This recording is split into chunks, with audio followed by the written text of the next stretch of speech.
Here with All Things Trains, where we are bringing trains back. So I'm coming to you here from the Great American Train and Toy Show in Timonium, Maryland at the Maryland State Fairgrounds. Been having a great day, met a lot of really good people, had some interesting conversations, including about the Gulfmobile in Ohio, as well as a lot of the Midwestern railroads. What's really cool about this hobby is how many people are from all across the country and all across the world, and even then have such diverse interests in terms of the railroads they like, the trains they like, and so on. So this is just really a good opportunity to come down and meet people. So I hope all of you will do that.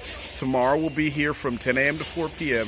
As you can see in the background, we've got some of my photography. We've got some great artwork, as well as timetables, books, vintage advertisements, and so on. We've even got a group of official guides from the 1970s, which is a very interesting transitional period, because you can see how the railroads had gone from being primarily freight providers with a substantial passenger network, but moved on to being freight railroads that hosted passenger trains for Amtrak and other carriers. So 1970s is a very interesting time.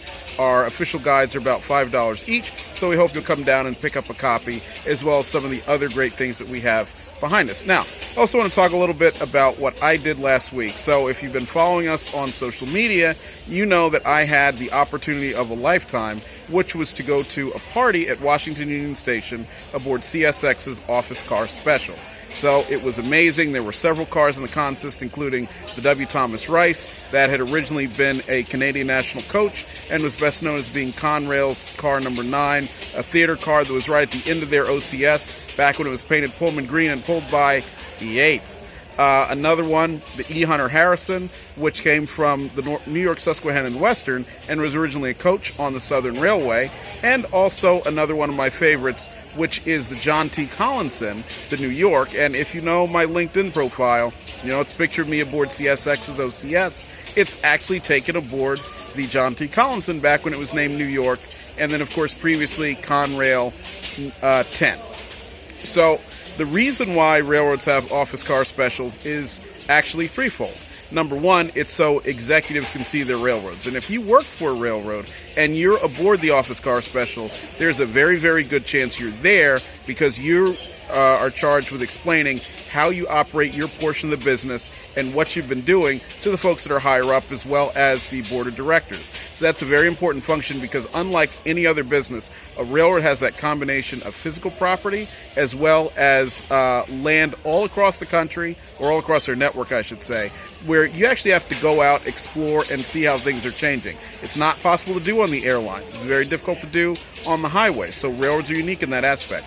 The second reason you might be aboard is if you're a shipper. Railroads use the executive trains so that their shippers have an idea of how the railroad operates, and quite frankly, to schmooze. There's what better way to schmooze than if you're aboard, number one, a train, which most people are very, very interested in from the start, but also a luxury train, a special luxury train that almost no one gets to ride. And now the third reason why you might be aboard the Office Car Special, it's if you're either a major shareholder or you're an investment analyst who's giving advice to a lot of the large institutional shareholders. Railroads routinely take these folks out on their executive trains to talk about their projections, the way the business is functioning, changes that they've made, the way the capital investment has been done, and so on. And that's obviously a great venue in order to see it.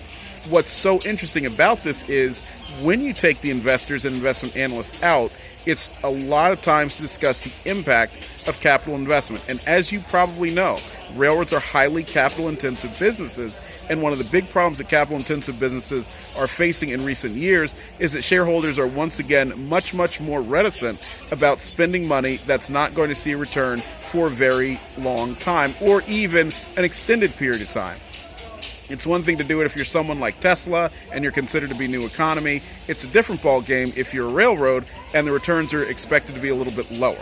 So that's why it's really important for investment analysts and large investors to see the impact of capital investment. And hey, what better place to do it from than a luxury train that's being pulled by the best that the railroad, in this case CSX, has to offer. And so one last thing I want to talk about, I had a chance to talk to CSX's new CEO. Joe is a great guy. He has been doing some really, really phenomenal things with the railroad and bringing a new perspective that we haven't really had in our industry in a while. So it was great to hear what he thinks, his enthusiasm for the carrier and for the work that he's doing.